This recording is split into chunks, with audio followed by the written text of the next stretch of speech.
There's going to be a smear campaign against Michael Jackson by the defense of Conrad Murray, the team. I think it's starting already, and that's predictable. One of the reasons I'm making this interview now in New York is the fact that I think Michael's legacy is tainted, and somebody that was a friend, I feel very saddened to think that nobody really knew the Michael Jackson that I knew. The fact that all kinds of evidence is going to be put forward to say that he was a drug addict as a physician, and his only attending physician when he lived in Ireland for all those months, you did not get approached by Michael for any kind of narcotics. Absolutely not. And somebody who knows and understands what the symptoms or signs would be of someone who is an addict, did you see any of that in Michael Jackson? Absolutely not. I can only talk about the period that I knew him in Ireland, and certainly during that period, he never asked me for any sort of controlled substances. He never had any in the house that I was aware of, and he certainly never acted as if he had any. That, in my humble opinion, medical otherwise. What was your gut reaction when you realized that Michael Jackson was really gone? I think one of astonishment that somebody so young, just 50 years of age, you know, sort of had passed away. I knew there had to be some reason for it. Is it possible that he became a drug addict and a completely different person after he left Ireland? You know, of course that's possible. I mean, I couldn't see why it should happen, but I mean, it'd be inappropriate of me to not take into account every single aspect of it.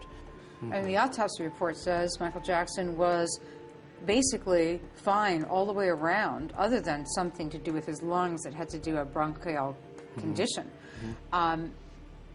This is a person who was dancing, moving, singing. He had a dancer's body. He was limber. He, from all record and all accounts, was a healthy man. Yes, by the autopsy report, we would tend to concur with that.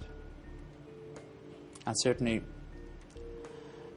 during the period that I knew Michael, he certainly was in good physical health. So, for a 50-year-old to die out of the blue, there would almost have to be something that would have happened. The fact that he had sort of been killed by a drug, in a way, made sense to me. I knew he was in good enough health, he wasn't going to die of a heart attack out of the blue. The inconsistency of calling 911, the idea that there are a number of minutes that passed between the time that Michael Jackson was observed not breathing, according to Conrad Murray's own mouth, to the time the paramedics were actually called. There's a lot of time that elapsed there. Absolutely. What does that tell you about the standard of care? What was this doctor really required to do if he was practicing medicine the way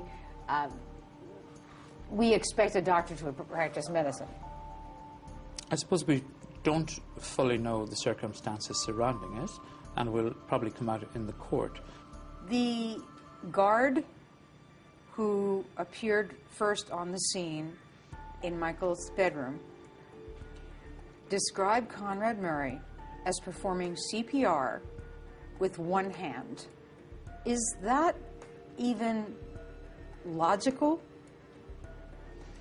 Again, I wasn't there when sort of Dr. Murray was in the room trying to perform CPR, but normally you would need two hands to do it, and we know from the autopsy report that at some stage somebody did do proper CPR because he had a fractured sternum and at least 3 other rib fractures. If the evidence is true, then it would seem to me to be a little unusual for a cardiologist to perform cardiopulmonary resuscitation in that manner. So I'm sure we should prepare ourselves for rocky waters ahead. He's going to be Wacko Jacko, the drug freak, and you know, there's a lot of people that's going to believe that.